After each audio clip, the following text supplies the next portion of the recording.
예, 여러분 기다리시던 민주당의 부승찬 의원님 모셨습니다. 어서 오십시오. 안녕하십니까. 예. 부승찬 의원님은 체포자 명단에 안 들어가 있었어요. 예.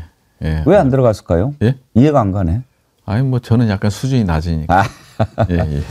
아마 듣다가 치워버렸다고 그러는데, 근데 지금 제일 궁금한 게요. 예. HID 관련입니다. HID는 지금 김병주 의원님도 정보사 쪽은 잘 모른다고, 네. 사성 장군이어도 그쪽은 워낙 네. 모른다고 그러시던데, 이렇게 쭉 활동하시는 거 보면 부승찬 의원님은 꽤 많이 아시던데 특별한 이유가 있습니까? 아, 저는 지난번 현안 질의에서 예. 뭐 HID 갔다 왔다 이러니까 HID 소속도 아닌데 저는 HID 소속은 아니고요. 예.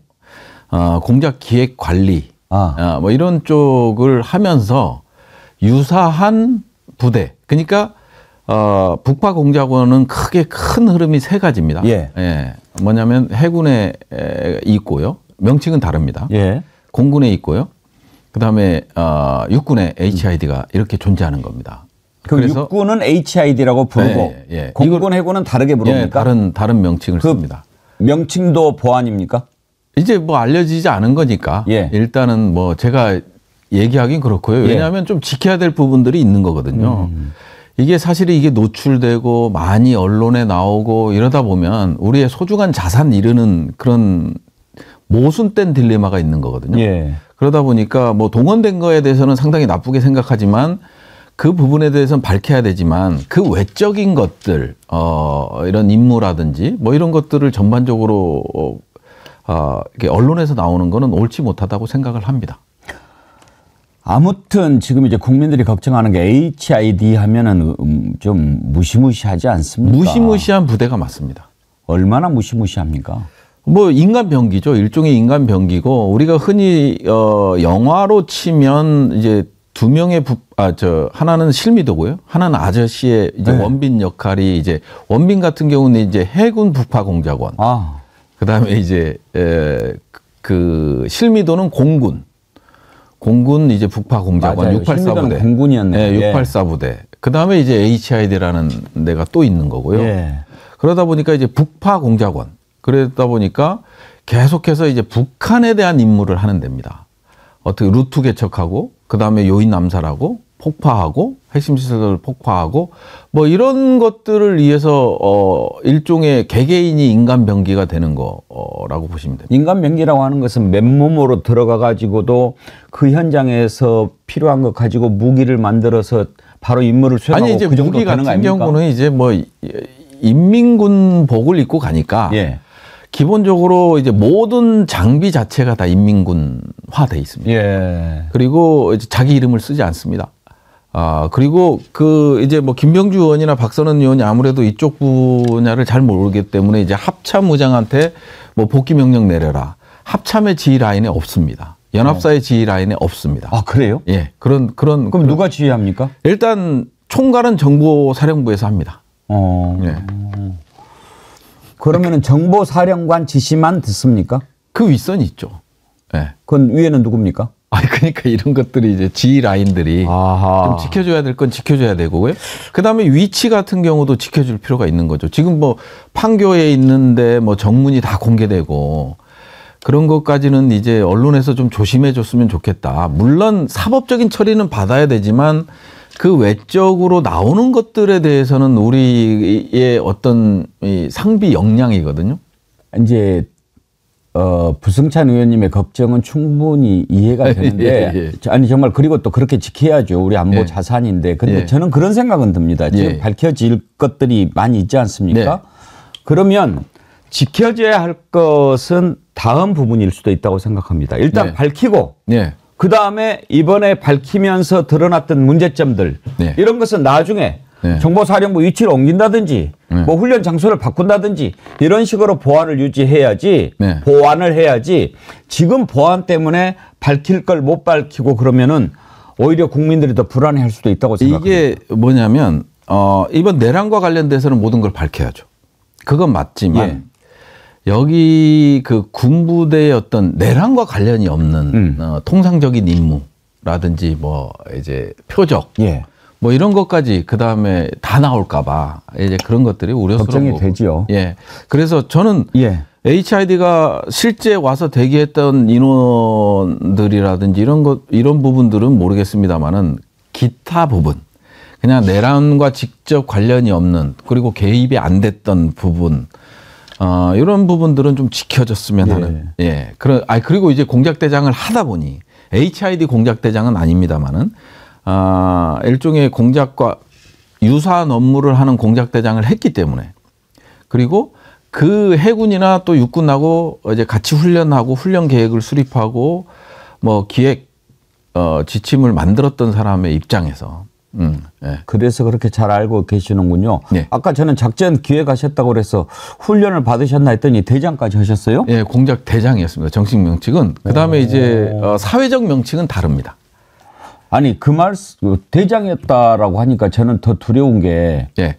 우리가 지금 상상하는 HID는 완전 인간 병기고 괴물처럼 생겼을 것 같은데 이렇게 부승찬 의원님 아니, 같이 저는 약간 선하게 생긴 분이 공작 대장이었다고 하니까 저는 관리자 입장이고요. 요원들은 뭐 특수 훈련을 받고 저는 이제 보통 뭐 30kg 군장을 착용해서 구보를 저희 같은 경우는 매일 10kg씩 뛴단 말이에요. 7kg에서 10kg 정도 뛴단 말이에요. 매일.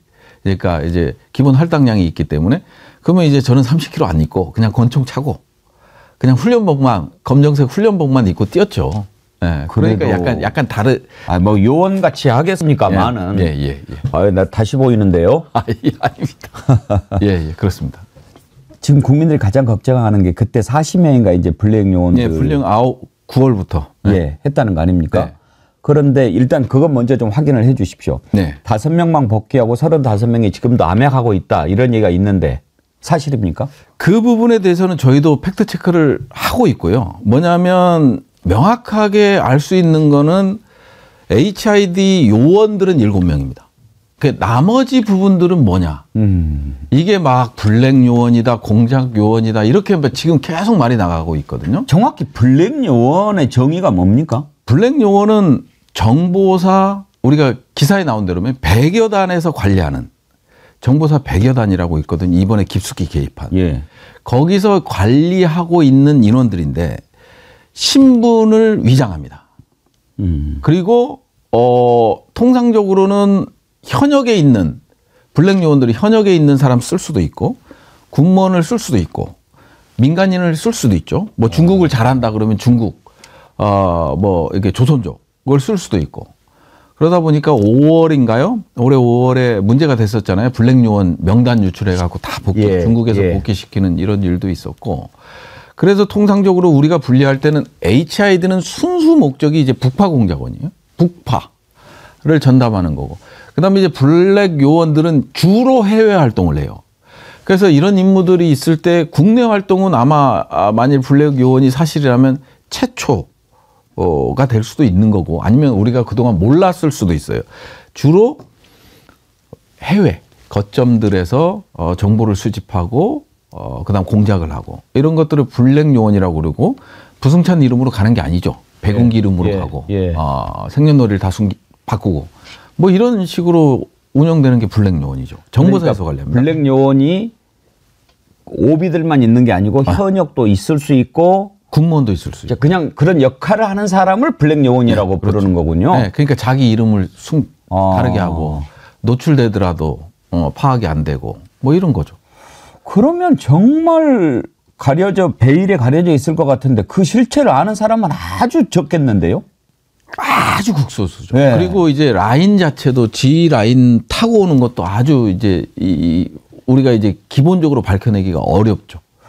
심하게는 서로가 서로도 잘 모를 수 있겠네요. 그럴 수 있죠. 와. 네, 점조직으로 활동하고 그다음에 어떤 뭐 중국이다 하면 이제 중국과 관련된 팀만 딱 꾸려지고 그래서 항상 뭐 여권들 우리 공작 뭐 이렇게 007이나 보면 여권들이 여러 개 있잖아요. 뭐 그런 식이죠, 뭐. 근데 이제 35명이 복귀했습니까? 일단 정보사에서는 이제 복귀를 했다고 하는 거고. 예. 믿을 수 있나요? 일단 정보사에서 관리를 하기 때문에 지금 발표는 그렇게 난 상황입니다. 예.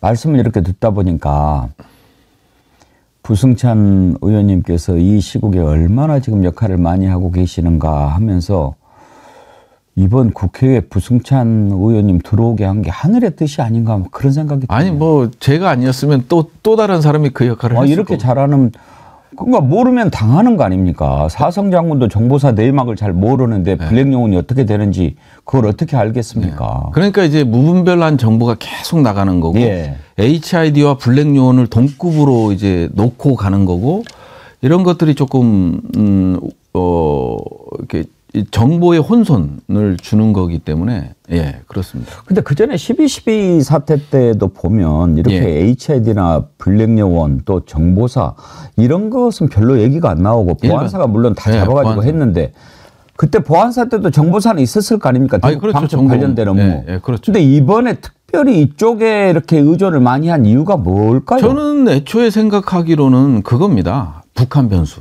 늘 주장해 왔고요. 북한 변수인데 지금 북한 변수가 작동을 안 했죠. 뭐냐면 이제 무인기부터 시작을 해서 그 다음에 이제 서해에서의 정말 기존과 다른 양의 폭탄을 NLL을 향해서 자주포라든지 뭐 천무라든지 이런 걸 사격하는 거, 스파이크 미사일 같은 걸 사격하는 것도 그렇고 이런 것들 그다음에 뭐 대북전단과 관련된 것들도 그렇고 이런 것들이 그동안은 보지 못했던 군사적 대응 조치거든요. 나중에 이제 수사 조사 감사를 통해서 밝혀져야 될 부분입니다만은 그런 것들을 이제 저는 오래전부터 그래서 6월부터 추적을 했고 6월에 이건 비상계엄으로 간다. 이렇게 해서 페이스북에도 올렸었고요. 올 6월에. 그렇게 해서 이제 그 부분을 집중적으로 저는 이제 국정감사 때도 질의하고. 근데 이게 안 된 거예요. 아니, 군인들이잖아요. 실질적으로 임무를 이번 계엄에 행동대원 역할을 했던 게 군인이잖아요. 군이 없으면 안 되는 거잖아요. 군이 없으면 안 되는데 군이 참여하게 하려면, 개입하게 하려면 딱 하나밖에 없는 거죠. 북한 변수. 예. 신원식, 김용현이 이걸 모를 리가 없었고, 여인영도 모를 리가 없었고, 그러다 보니까, 외환과 관련된 것들을 하려고 북한의 도발을 유도를 많이 했죠. 유발을 시키는 거 많이 했는데 실패했고, 그러다 보니까, 블랙과 HID가 개입하게 된 게 아닌가. 옛날 보안사가 지금 방첩사죠. 예, 그렇습니다. 기무사, 안보지원사, 방첩사로. 예, 방첩사령부로 이름 바뀌었는데 방첩사하고 정보사하고는 그러면 업무 구분이 명확합니까? 정보사 그렇죠. 아주 명확하게 구분되어 있죠. 방첩사는 말 그대로 이해하기 쉽게 하면 수사하고 보안조사, 그다음에 개인의 뭐 불법 비리, 예. 뭐 이런 것들을 하는 거죠. 방첩이니까 카운터 인텔리전스니까 또 간첩과 예. 관련된 그다음에 주요 군사기밀 누설 뭐 이런 것들을 잡아내는 데고요. 정보사는 아주 임무가 다양합니다. 뭐냐면 이제 약간 음지에서 일하는 겁니다. 군의 뭐 국정원 같은 걸로 보시면 되고 뭐 항공기를 통한 적정 지역에 대한 정보 수집, 첩보 수집, 그다음에 이제 코버트 액션이라는 공작. 아까도 말씀드렸지만 해외에 나가서 공작을 하기도 하고 그다음에 이제 북한에 보내는 인원들을 관리하고 기획하고 뭐 이런 것들이 아주 폭넓게 이루어지는 거죠. 그러니까 정보를 수집하고 공작 업무를 한다. 이런 정도로 이해하시면 될 겁니다. 전혀 업무가 다릅니다. 그러면은 김용현 입장에서 봤을 때 지금 북한 관련 변수 때문에 정보사 쪽에 많이 의존을 했던 것 같다라고 예. 말씀을 하셨는데 방첩사는 그러면 어떤 쪽으로 이용을 해먹으려고 했을까요? 방첩사는 아무래도 수사에 특화되어 있지 않습니까? 예. 수사에 특화되어 있기 때문에 기본적으로 체포와 관련된 것들. 수사는 CIC가 또 있지 않습니까? 아니 그 방첩사가 군과 관련된 방첩사들은 이제 뭐 국가보안법부터 시작을 해서 군사기밀 누설과 관련된 거 형법상 군형법상에 이제 방첩사가 하는 그 역할들이 있습니다. 이런 것들을 하는데요. 그렇기 때문에 그 다음에 이제 그 역할도 하죠. 합동수사본 계엄에 있어서 합동수사본부 아니에요.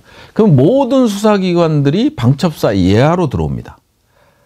뭐 검찰 수사도 마찬가지고 경찰 수사도 마찬가지고 합동수사본부가 꾸려지면 그 밑으로 다 들어오는 거기 때문에 그냥 군사법원으로 밑으로 이제 다 일반 법원 들어오는 거고요.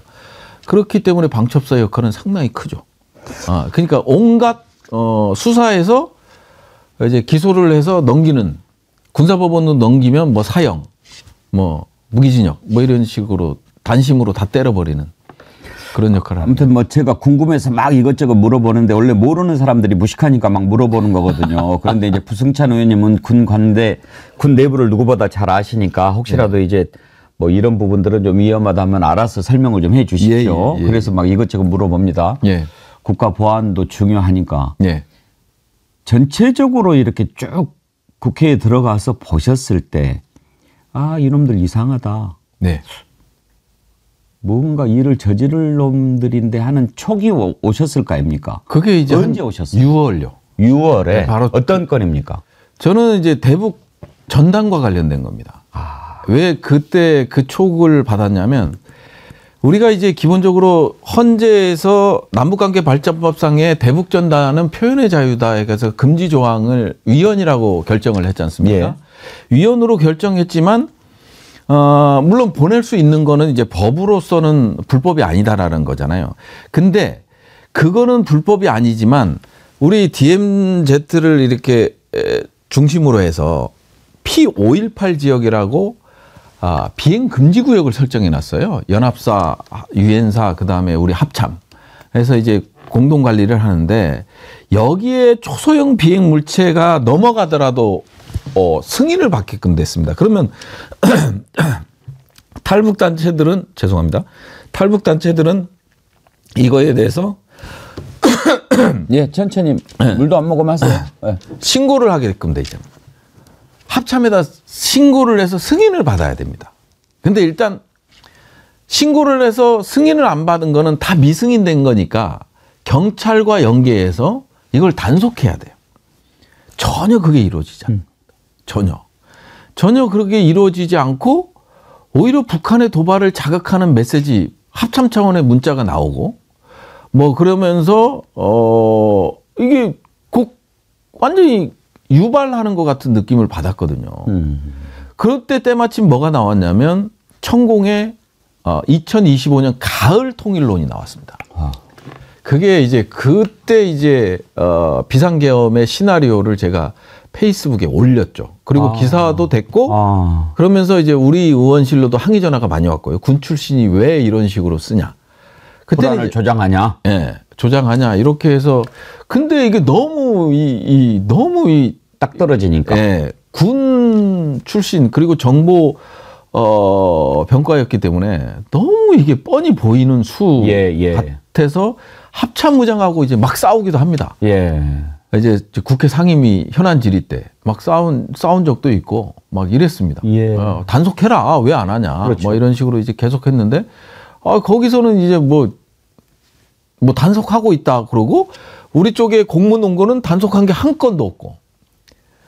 그래서 야 이게 뭐지? 뭐 그러다 보니까 이제 계속적으로 그런 게 나오고 이제 무인기까지 가고 대북 전단을 또 군이 제작해서 뿌리는 그런 제보까지 나오고 그러니까 이게 여기에서는 정말 북한 변수를 적용했을 경우 우리 군이 이제 비상계엄 북한이 무력 충돌 2015년에 그런 사례가 있죠. 목함질에 사건이 있었을 때 이제 그런 사례가 있잖아요. 고사총으로 쏘고 우리가 대응하고 이런 사례가 있었기 때문에 그 사례가 터지면 무조건 비상계엄이다. 비상계엄으로 가고 그렇게 되면 다시 우리는 민주주의는 이제 영영 볼 수 없고 윤석열 대통령은 장기 집권을 플랜을 갖고 노릴 것이다. 이런 생각을 하고 계속 저는 이제 왜 이런 질의들을 하지? 막 국감에서도 어떤 모 의원이 저한테 야 부의원 뭐 이런 걸 지루해. 그때 아니 계엄하고 연관될 것 같다고 해서 이제 계속 팔로우를 했던 겁니다. 제가 기억나는 장면이 그때 여인영 이자가 국회에 나왔을 때 부승찬 의원님이 뭐라고 이렇게 소리를 높여서 질의를 하시니까 이놈이 딱 째려보면서 왜 소리치십니까? 이런 것을 봤어요. 저는 그때부터 개엄만 하면 뭐 이런 생각을 했었어. 그러지 않았어요? 이제 돌이켜 보면 그거였어요. 그렇죠? 김용현도 그렇고 여인영도 그렇고 저한테만 한 게 아니고요. 제가 주의를 줬어요. 그리고 그게 이제 제가 소리를 친 게 아니라 제 질의 시간이니까 니네 왜 관련 자료들을 우리한테 제출 안 하냐. 그래서 관례적으로 안 했다라는 거예요. 우리 저 보안기관이고 관례적으로 안 했다. 관례적으로 안 했다라는 게 말이 되냐. 법적으로 하게끔 돼 있는 거 그동안은 잘못된 거다. 이렇게 얘기하는 과정에서 계속 제가 뭐 이렇게 얘기하고 질의하는데 계속 쫑알쫑알 하니까 잠깐만요 했죠. 근데 계속 하는 거예요.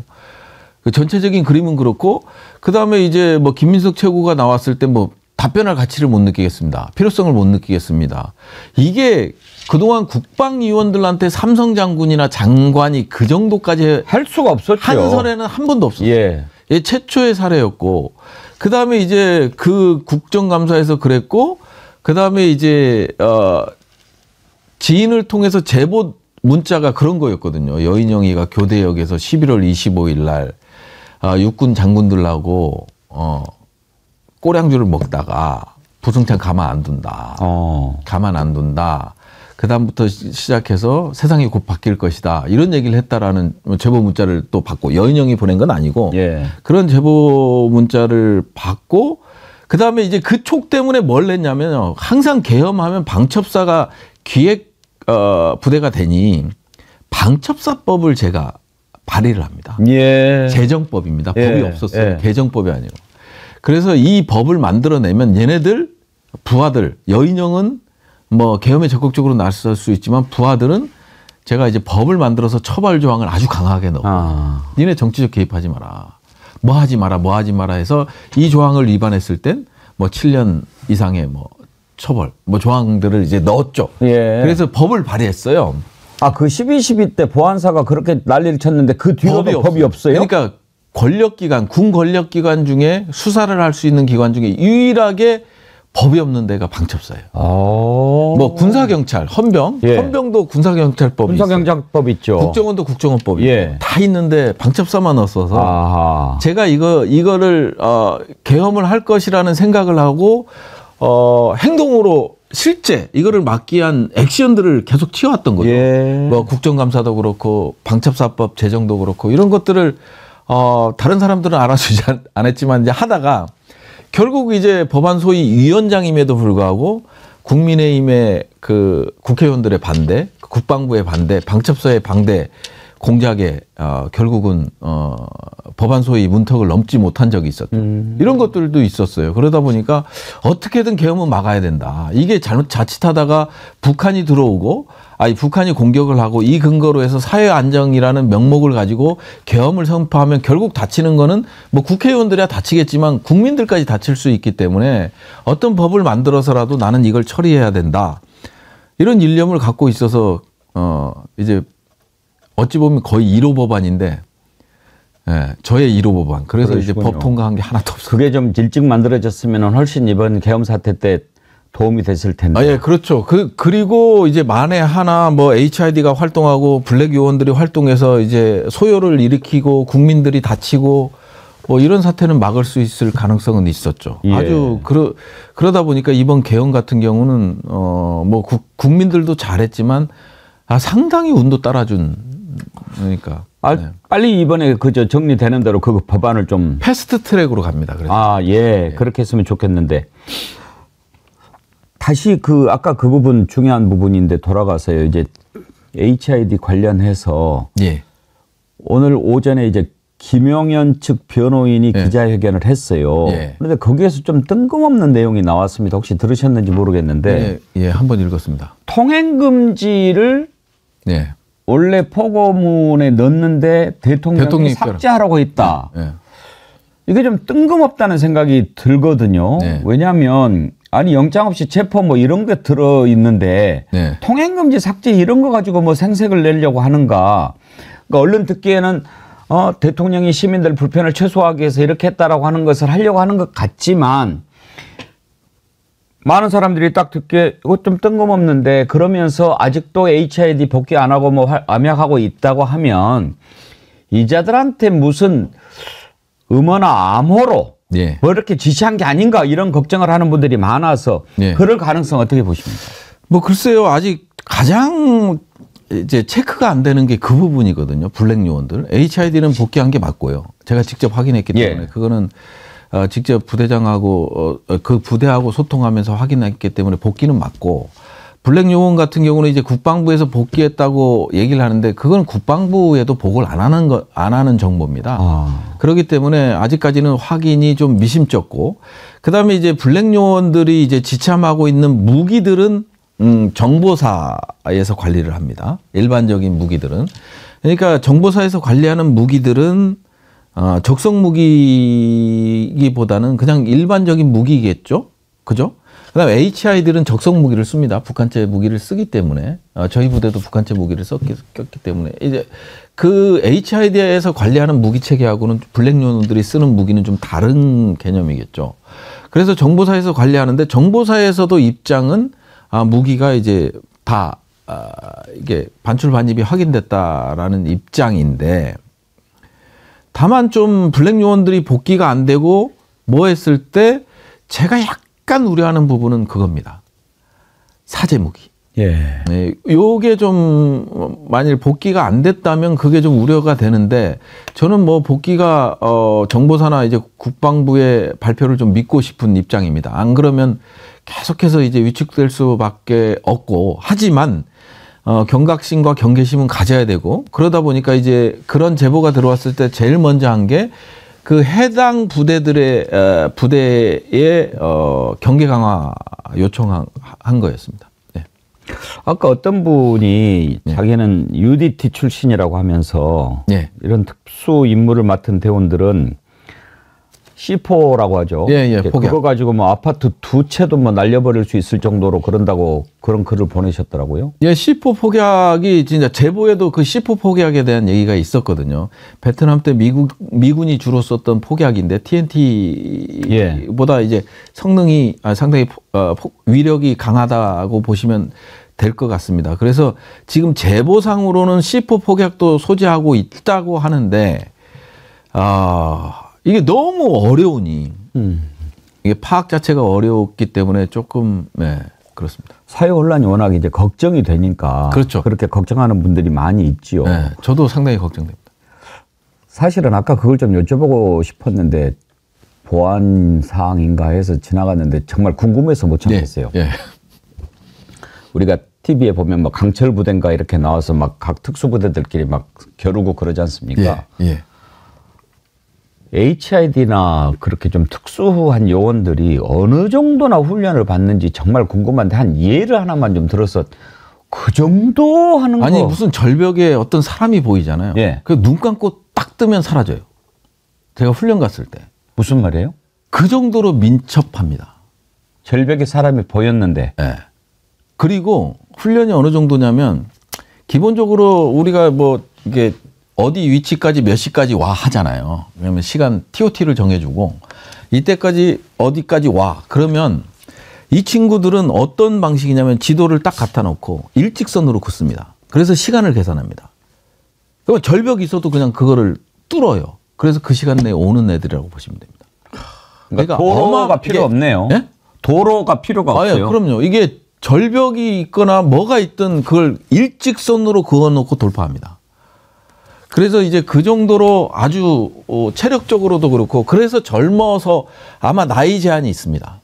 이 이상 되면 은퇴를 전역을 하거나 뭐 이런 게 있는데, 그 친구들이 이제 다시 특수 임무를 경험하고 이제 이 공작에 대한 이해도나 이런 것들이 상당히 높기 때문에 블랙 요원으로 활용되는 경우가 많죠.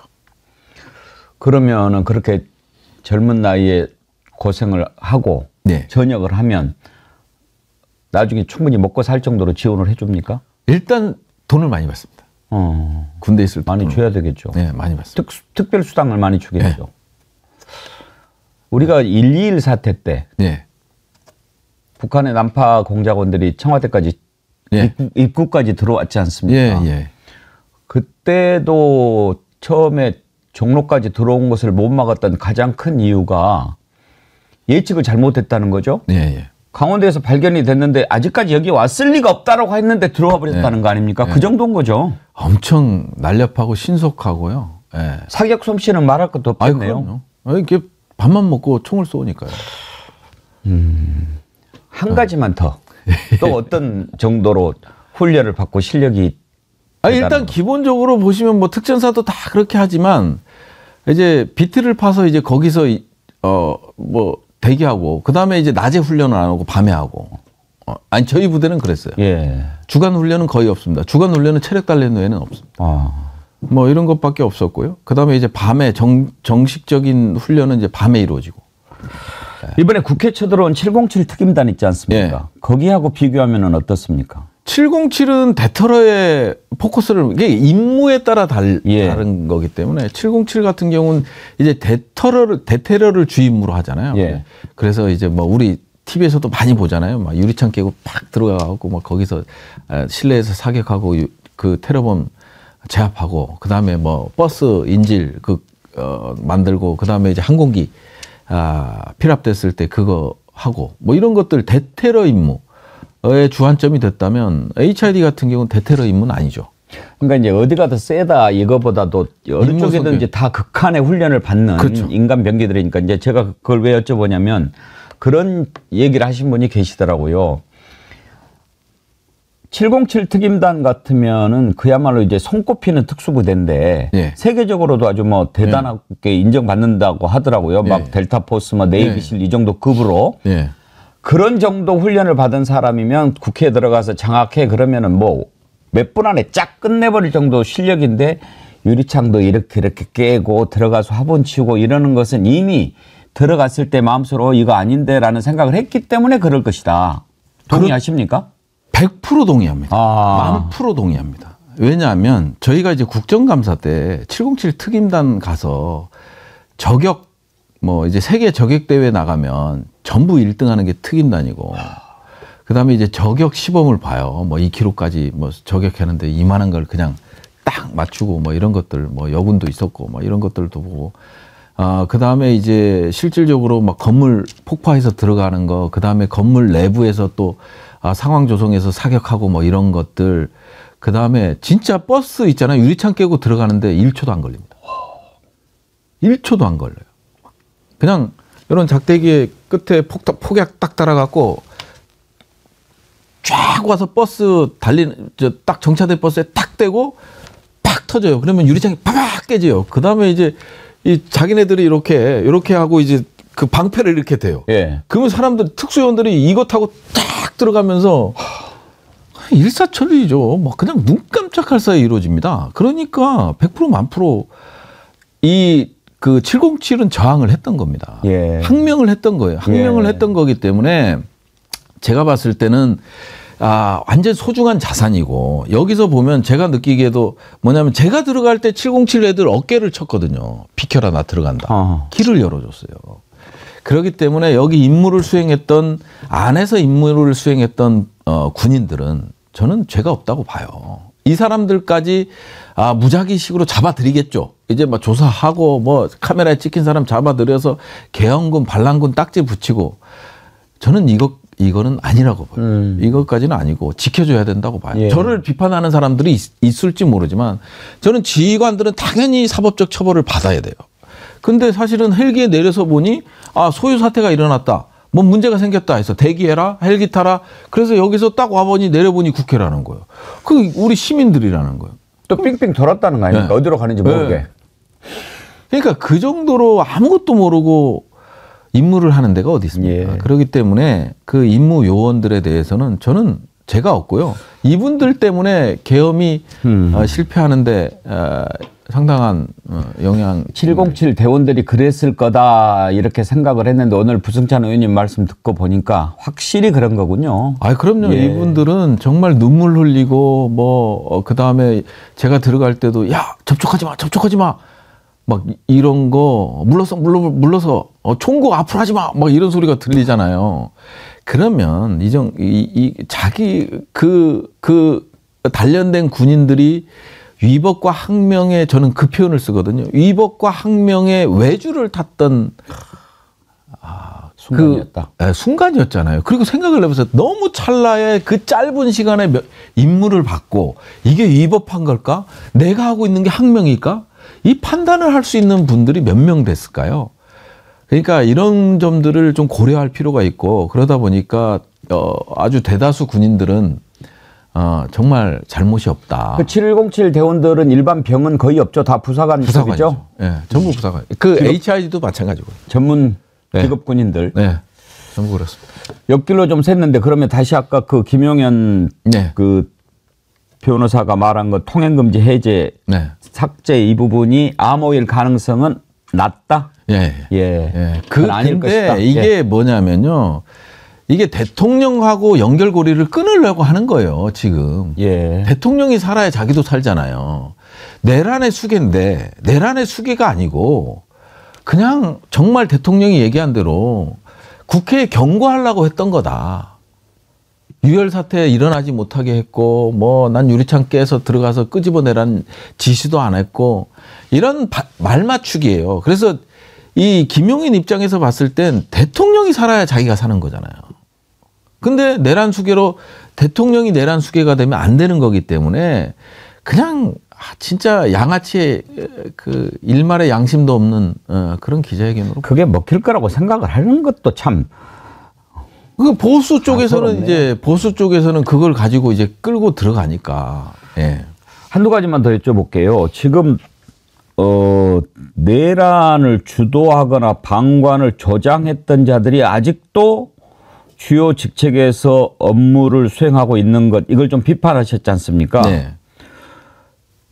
이 중에 눈에 띄는 사람이 국방부 대변인이에요. 그 전에도 이렇게 대답하는 거 보면은 뭐 약간 고압적이기도 하고, 원래 군 출신입니까? 군 출신입니다. 근데 지금도 대변인 하고 있죠? 하고 있습니다. 그래도 됩니까? 그래서 오늘 그 조사단에서 우리 내란 조사단에서 박선원 의원이 그 얘기를 했죠. 대변인하고 뭐 합참 작전본부장 장관 대기실에 장관실 대기실에 장관의 명령을 받고 대기하고 있던 인원들이 정상적으로 근무를 하고 있다라는 거죠. 그 사람들에 대한 직무 배제, 그 다음에 수사, 이걸 의뢰했고요. 사실은 앞으로 밝혀질 게 더 많습니다. 저희가 이제 조사하고 있는 것도 있고 제보도 받았고 그 조사받은 것들에 대한 확인 작업 후에 저희도 이제 곧 발표를 하는데요. 한 3-4가지가 저희가 이제 아주 중요한 건들에 대해서 조사를 하고 있기 때문에 저희 의원실에서 이제 곧 이번 주 혹은 다음 주 월요일까지는 정리해서 발표를 정리해야죠. 지금 박선원 의원이 업무 배제를 요구한 사람들 명단이 있던데요. 오영대 국방부 인사기획관, 전하규 대변인, 박안수. 박안수는 지금 업무 배제되지 않았습니까? 구속됐습니다. 김홍준 6번 정책실장, 정진팔 합참. 정진팔도 이게 진작부터 이름 나왔는데 아직도 그대로 있나요? 계엄사 부사령관이었잖아요. 계엄사 부사령관이었기 때문에 어찌됐든 직책상으로는 중요한 역할을 했던 사람이기 오히려 때문에. 박안수가 핫빠지고 이 정진팔이 더 실세했다는 얘기가 있었는데. 저희도 이제 그런 제보는 많이 받았습니다. 제보는 많이 받았고. 근데 아직도 그 자리에 그대로 있는 겁니까 지금? 그렇죠. 이건 좀 말이 안 되죠. 계엄사 부사령관을 그 자리에 두는 건 말이 안 되는데. 지난번에 금선우 국방부 차관이 뭔가 좀 할 것 같이 보이던데요. 그 다음에 이제 그것뿐만 아니에요. 방첩사는 이미 제보들을 엄청 쏟아지는데 모든 문건을 파기했다고 그래요. 거기에 이제 핵심 여인영을 중심으로 한 핵심 세력들, 뭐 비서실장, 1처장, 그다음에 참모장 이런 사람들이 이제 계속 직무대리를 하면서 지금 문건들을 파기하고 있다라는 제보가 있었죠. 근데 이제 민주당에서도 강력히 욕을 하는데 요구를 하고 직무배제 요구를 했습니다만은 지금 안 먹히고 있는 상황이죠. 전하규 대변인은 어떤 사람입니까? 전하규 대변인 같은 경우는 저도 아는 사람입니다. 왜냐하면 제가 대변인 할 때 육군 대령으로 전역을 앞둔 사람이었어요. 연합사에 이제 정군공보실장을 하면서 이제 장군 진급이 안 되고 그래서 전역을 앞둔 사람인데 사람이 선합니다. 사람이 선하다 보니까 사실 제 불찰도 좀 있긴 한데 그리고 이제 공보 업무나 정훈 업무에 이제 조금 전문성도 갖고 있어서. 부위원님 바로 후임인가요? 네. 그래서 이제 저희 쪽에서 약간, 대변인으로 하면 적격이 있겠다라는 생각도 했었어요. 그러다 보니까 이제, 이종섭 전 장관 예. 예, 청문팀에 들어가 있었고 TF팀에 들어가 있었고 그러면서 이제 대변인이 되긴 했는데 단점은 뭐냐면 이게 원래 대변인은 장군 출신들이 가잖아요. 예. 장군 출신 민간인들이 가는 자리고 그러다 보니까 그 일종의 은혜를 입은 거예요. 그리고 이제 그 뭐 합참이나 뭐 육군 할 거 없이 다 자기 선배들인 거야. 육사. 그리고 자기가 군복을 벗은 지 오래된 것도 아니고 바로 벗고 대변인 가니까 이 사람들은 그냥 대령으로 보이는 거죠. 뭐 육군 총장도 그렇고 뭐. 저 같은 경우는 뭐 육해공 총장 해병대 사령관 할 거 없이 그냥 1대1로 협의를 하고 언론과 관련된 것들을 하고 강하게 잘못된 거에 대해서 지적하고 막 이러면서 업무를 해왔지만 예. 이분 입장에서 봤을 때 이제 성품도 약간 유순하고 하다 보니까 그냥 위에서 시키는 대로 했을 가능성이 상당히 높다. 예, 저항하지 못하고 바꾸지 못하고 뭐 그런 스타일이라고 보시면 됩니다. 또 후임이라 또 세게 말 못하시는 것도 있는 것 같은데 아무튼 좀 바로 좀 그만둘 사람들은 빨리빨리 그만두고. 네, 맞습니다. 그래야 되는 거 아닙니까? 스스로 나가는 모습도 예. 좀 보여야 되는데 이게 보면요. 자기가 잘못했으면 이 군이라는 울타리 안에서 보호받고 싶기 때문에 버티는 거고요. 그다음에 안 그런 사람들은 그냥 자기의 잘잘못을 떠나서 바로 사포트 던지고 나가는 사람들도 있습니다. 네. 바쁘시지만 이렇게 모시기 힘든 분을 모셨으니까 두 가지만 짧게 여쭤볼게요. 예, 예. 그날 비상계엄 해제 의결을 한 날이죠. 예. 아니 비상계엄 선포한 날이구나. 12월 3일 날. 예. 그때 바로 해제 의결을 했는데 예. 그 후에 예. 국회의장 공간에 병력이 보였단 예. 말이에요. 예. 그건 어떻게 봐야 됩니까? 이게 보니까 상당히 어설프면서도 계획은 잘 됐던 것 같아요. 제가 봤을 때. 어설퍼 보이는데 그냥 군이 안 따랐을 뿐이라는 거죠. 그 수방사 청와대 대통령실 관절을 하는 병력들이 1시쯤에 저희 의원실에서 이거를 폭로를 했었는데 예. 야산 쪽으로 올라갔었거든요. 그 인원들 같아요. 그래서 저희가 확인하는 작업을 좀 하고 있는데 언제부터 거기에 있었고 그다음에 이게 만일 계엄 선포 직후라면 상당히 문제가 있는 거죠. 네. 그다음에 그쪽에서는 저희가 확인한 버스와 트럭 그때 당시 그 관저들이 모여 있잖아요. 의장 관저, 뭐 장관 관저, 국방부 장관저, 대통령 관저가 모여 있기 때문에 이게 시기적으로 언제이냐가 정말 중요한 것 같아요. 그래서 만일 시기적으로 하면 실제 우리가 생각했던 시나리오 국회의장만 일단 픽을 하면 계엄 해제는 어려울 것이다. 그랬군요. 예. 그런 차원에서. 예. 그렇게 추정이 되는 거죠. 예. 그런데 뭐 그걸 질서 유지니 뭐. 아니 저희한테 이제 공문 온 것도 보면 질서 유지. 그렇게 왔습니다. 새벽에 군부대가 이동했는데 질서 유지랍니다. 우원식 의장 그 표현이 재밌더만요. 어떤 모자란 사람이 거기에다가 질서 유지를 요청하겠냐고. 맞아요. 예. 끝으로 이거는 부의원님이 얘기하신 건데 비상계엄 발표 10시간 전에 네. 통일부가 갑자기 북측이 경의선 일대 송전탑을 철거하는 영상을 공개했다. 네. 이걸 김용희가 했다. 그런데 그 영상을 보니까 무섭더라고요. 거기 사람이 올라가 있는데 그대로 막 쓰러지는 장면이 나가던데 그런 무시무시한 장면을 왜 공개하라고 했을까요? 이 보면요. 아니 아까도 얘기했지만 저는 여전히 내란도 있지만 외환에 물론 그 사례가 없어요.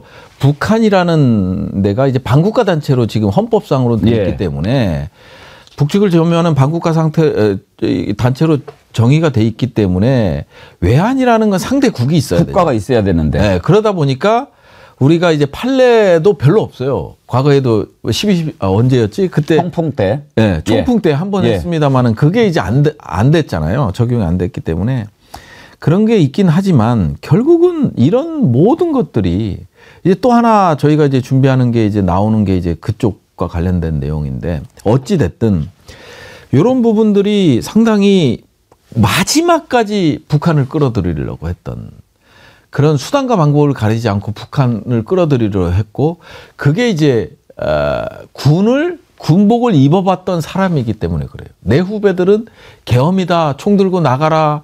그 다음에 시위대가 우리를 공격하거나 막 강력하게 대항하면 그 2017년 계엄 문건처럼 하단부를 사격하라. 군은 따를 군인들이 아니거든요. 요즘 군인들은. 그렇기 때문에 근데 진짜 북한이 개입 혹은 조작된 북한의 개입이 들어왔을 때는 사격이 가능하죠. 네. 그렇군요. 예. 네, 오늘 감사드리고요. 응원 글이 많이 올라왔는데 제가 두 분만 소개할게요. 나홀로님, 계엄으로 인해서 부승찬 의원님의 진가를 더욱 깨닫게 됐습니다. 부승찬 의원님, 지역 주민님들 고맙습니다. 그러셨고요. 클라라님, 우리 지역구 의원입니다. 부승찬 의원님 화이팅. 성각자님, 부승찬, 김병주, 박선원 뽑아주신 지역구 구민 여러분 정말 감사합니다. 여러분들이 나와 내 아이들까지 구하셨습니다. 이렇게 글을 써주셨습니다. 힘을 내시고 네. 오늘 나와주셔서 감사하고. 제가 영광이었습니다. 자주 뵙지요. 예, 감사합니다. 우리 정어리원들이 얼마나 부승찬 의원님 사랑하고 응원하시는지 아시죠? 그럼요. 저 고정이었고 저도 이제 우리 정어리 뗄 수 없는 인연이었죠. 우리 정어리 TV의 자랑입니다. 네. 오늘 오셨는데 그 사이에 우리가 많이 성장해서 지금 구독자 수도 58만 명 넘었었고, 예, 그랬는데 힘내시라고 가시는 길에 녹용쌍화탕 하나 드릴 테니까 가서 드시고 보좌진들이랑 같이 드시고 힘내십시오. 예, 그리고 50만 돌파 기념 볼펜도 우리가 만들었거든요. 예. 그것도 하나 드릴 테니까. 저 뭐 받기만 하고 이거 참. 이렇게 와주셔가지고 예전에 또 궁금한 얘기 많이. 디퓨저도 잊지 못하고 있는데. 예. 힘내시고요. 예. 좋은 소식 계속 좀 전해주십시오. 네, 알겠습니다. 네, 감사합니다. 감사합니다. 이번 내란 사태 때 어느 누구보다 활약을 많이 하셨던 민주당의 부승찬 의원님 만나봤습니다. 비상계엄을 국민 여러분, 지금 국회로 와주세요.